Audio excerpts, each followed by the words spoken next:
Hello again, it's Locknoob, and it's very possible that you've been bought a lockpick set and maybe a practice lock as part of a Christmas gift, maybe a birthday present, a gift to yourself, or maybe just a surprise gift by a significant other. It's also possible that you might not know exactly what all of the kit does or even how to use it, and that is exactly what I hope this video will help you with.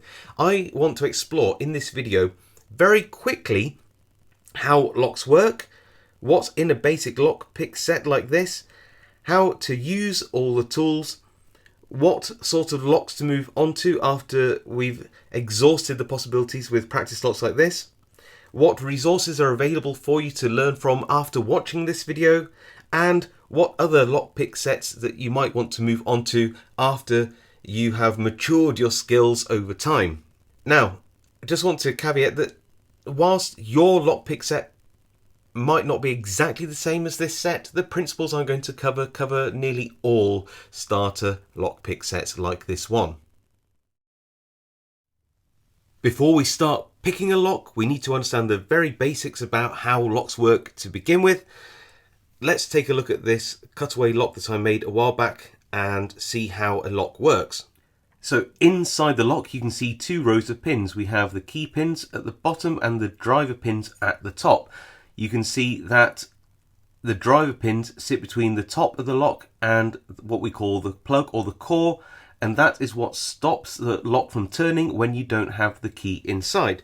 Here is the key, and you can see that there are cuts on the key. We call that the bitting. When you insert the key into the lock, the cuts on the lock lift all the pins to a specific height, and that pushes the driver pins out of the way, allowing the core or plug to turn.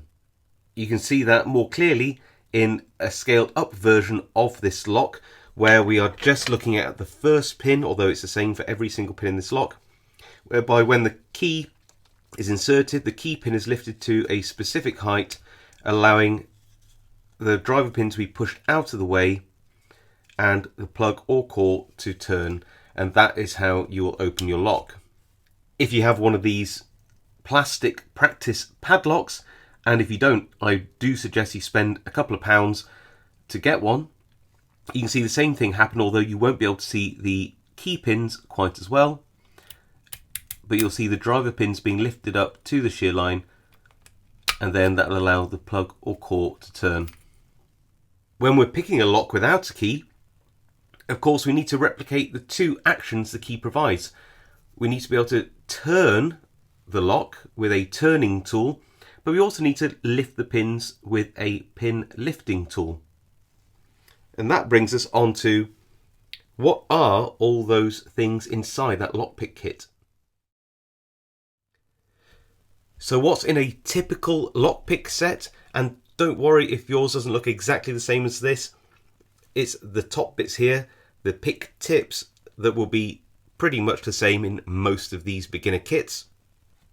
And what we have are hooks, so called because they are hook shaped, half diamonds because they look like a little triangle or a half diamond on the end, rakes, which are normally any profile with all these up and down wiggles and jiggles, ball rakes, so called because they are a rake and they look like they've got little balls on the end. This is known quite cutely as a snowman, but you might have one which is in half like that as a half snowman. You might also have just a single ball on the end. There's a range of ball rakes that you can find in these sorts of kits. You may also find something like this, a harpoon if you like, and these are broken key extractors. Broken key extractors aren't a type of lockpick. They do exactly what you think they do, which is where you have a broken key in a lock, the harpoon is able to grab hold of the broken key and extract it from the lock, saving the lock itself.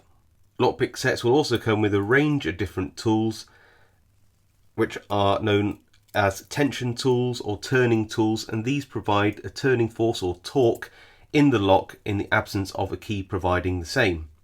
That will allow us to pick the lock. So now we know how a lock works and what's in a basic lockpick kit, let's actually start to look at how we pick a lock, and we'll begin with the rakes. So just a recap, what we need to do to pick a lock is replicate the action of the key. We need to lift all the pins to the correct height, all these driver pins, and we also need to provide a turning force. Without lifting the pins to the correct height, we can just apply a turning force on its own, and you'll see that, of course, the plug or the core does not turn past a certain point. I'll be using this clear practice padlock throughout the demonstration so you can see what happens to these driver pins as we insert the tools. When we apply tension or turning force, or indeed torque, to the lock, we only want to turn it until it naturally stops, about there. We don't want to add extra tension to it to bend the tool, just enough. That's all you need. It doesn't really matter what tension tool you use. Here's the other one in this kit for this type of lock, and you can see that we can insert that one in and provide tension just the same as we do with the other tool. As long as it fits in the keyway and doesn't block the entire keyway, that's all you're looking for. Let's start with the city rake. This is the rake which will try to act on all the pins at the same time. I apply a small amount of tension to the lock, I insert this, and what I'm going to do is just gently wriggle it up and down until we get it open, like this. And there we go, we have an open. All I was doing was applying a small amount of tension, moving this back and forth in the lock until all 6 of these driver pins reached their shear line and the lock opened. So with any of the rakes that can't act on all the pins at once, you're going to have to move it gently in and out of the keyway, maybe even angling the tool up and down, maybe lifting it higher in the keyway and lowering the keyway. Random movements. Remember, you can't normally see inside these locks, so you want to just provide a very small amount of tension, just enough to hold that plug against the driver pins which are blocking the keyway. Insert your tool and then just gently rake back and forth, maybe angle it up and down a bit, and you'll see that once all of those pins are going to move the pick a little higher in the lock, and there we go, got an open. And that is the same for any of these rake tools. It doesn't matter which one or what the profile is, that is the action you need to take.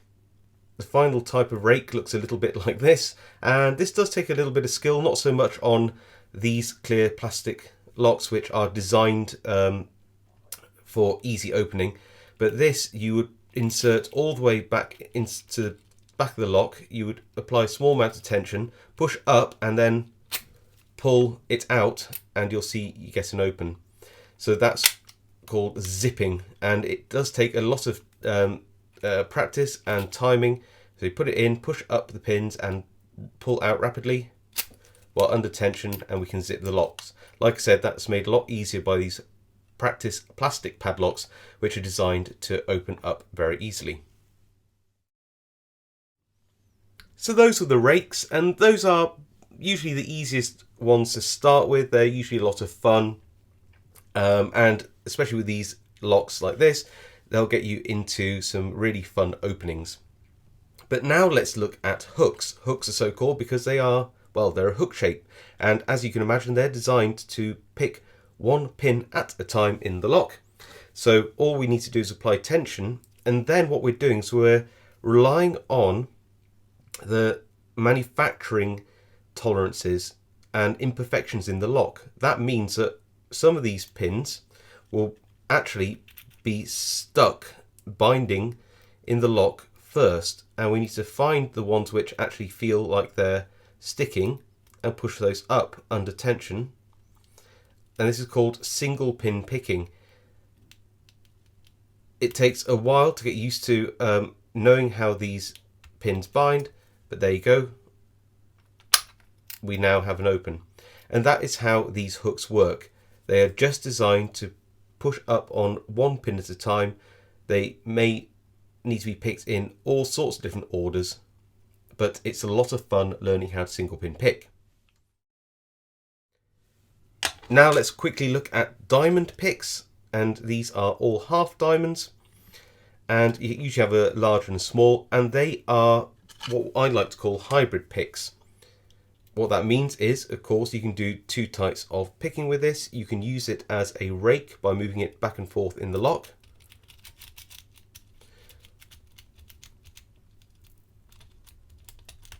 There we go. Or we can be more subtle and we can apply small amount of tension again, and we can go along the pins and actually lift the pins with the tip of the picking tool, the tip of that half diamond. And what I'm doing is I'm just going along and I'm finding which pin feels sticky, and then lift it, and then there we go, we have an open. So these tools can be incredibly versatile, being used both as a rake and a single pin picking tool. Lastly, I want to cover ball rakes, which can be used in those pin tumbler locks which we have just seen, but are actually more likely to be used in wafer locks like this. Why they're called wafer locks? Well, they don't have pins in top and bottom like normal locks. They just have these little wafers which are sprung, and they are pushed either up or down in the keyway by the key. And once the key is inserted and it's a correct key, you'll see all those wafers move out of the way and it allows the core to turn. Which brings me on to this little tool, which you may or may not have in your kit, which is also designed for wafer locks. In fact, what it does is it just applies tension by, there you go, pushing against the top and the bottom of the keyway in these locks. Let's use this double ball or snowman rake inside this lock, and hopefully if we use some very light tension and just scroll up and down, there we go, we are already opening this wafer lock. And you should be able to see those wafers pop back up when it goes back to their lock position. There we go. So now we've seen how a lock works and what you get in a basic lockpick set. We've also seen how we use these tools in such a plastic practice padlock. And that is a lot of fun, learning about lockpicking, learning about how the pins bind in the lock, how the different tools work. It's great, but eventually you'll want to move on to a bigger and better challenge, and that is to use some real locks. My recommendation is that every picker should grab one of these Master Lock 3s to start with. It has only 4 pins inside, but it's a reliable lock and it's not too complicated. It has a nice open keyway and can be picked with even the most basic of pick kits. When picking a lock like this, I use exactly the same principles as we learnt before. I apply a small amount of tension to the lock, and all I'm going to do is put my tool in and feel for those pins that are binding and push up on them, and then keep going until I get an open on the lock.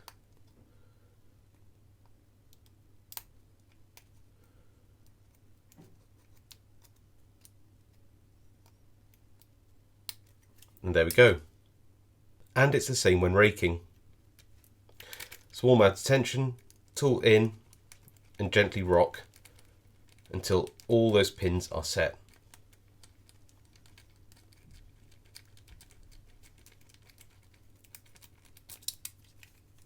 There we go.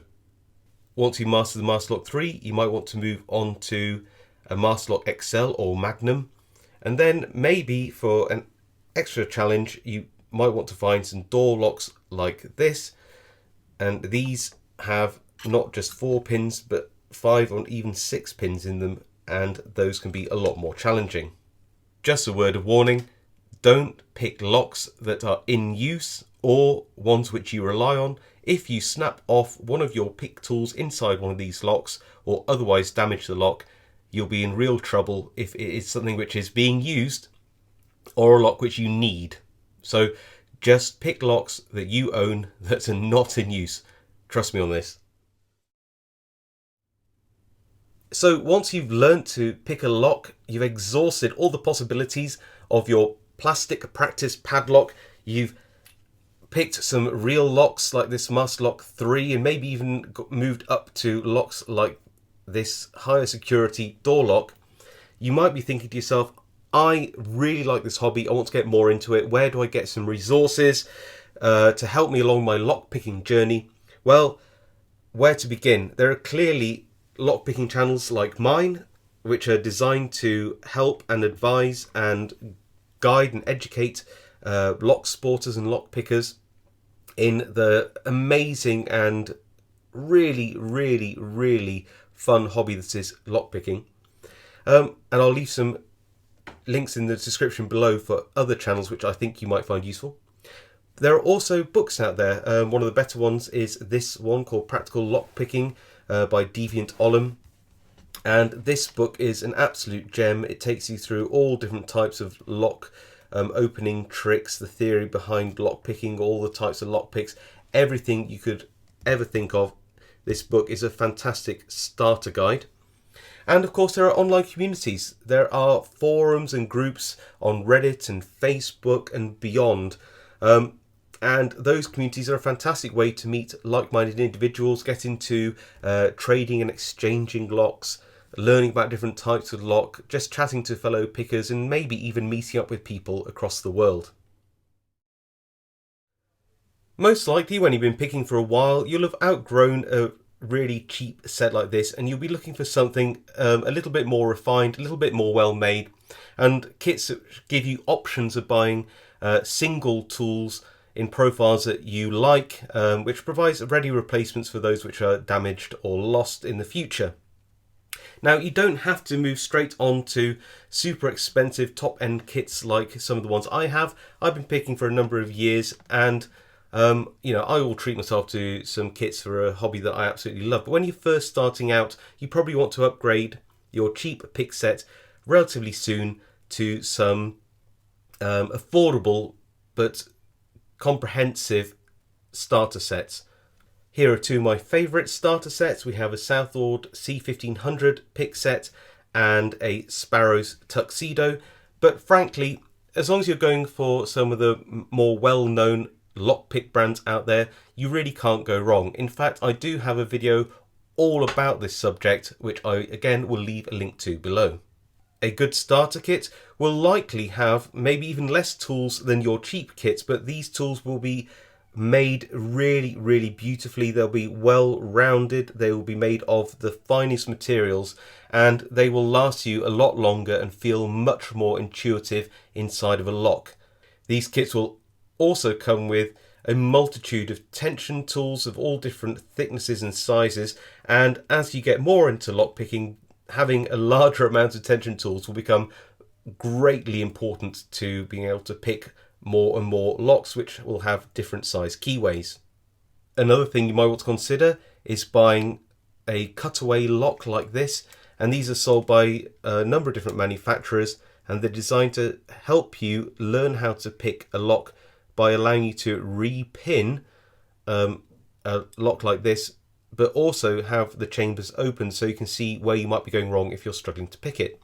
A lot of these types of locks also come with bags of driver pins which have all sorts of different security features. As you can see, they're all different shapes, and that makes a huge difference when you're learning to pick a lock, because they all feel different when you're learning to pick them.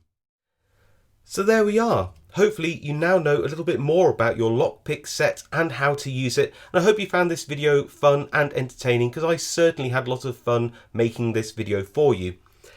Now you know how to use your lockpick set and know where to go on to from that. I just hope you have a really fun hobby.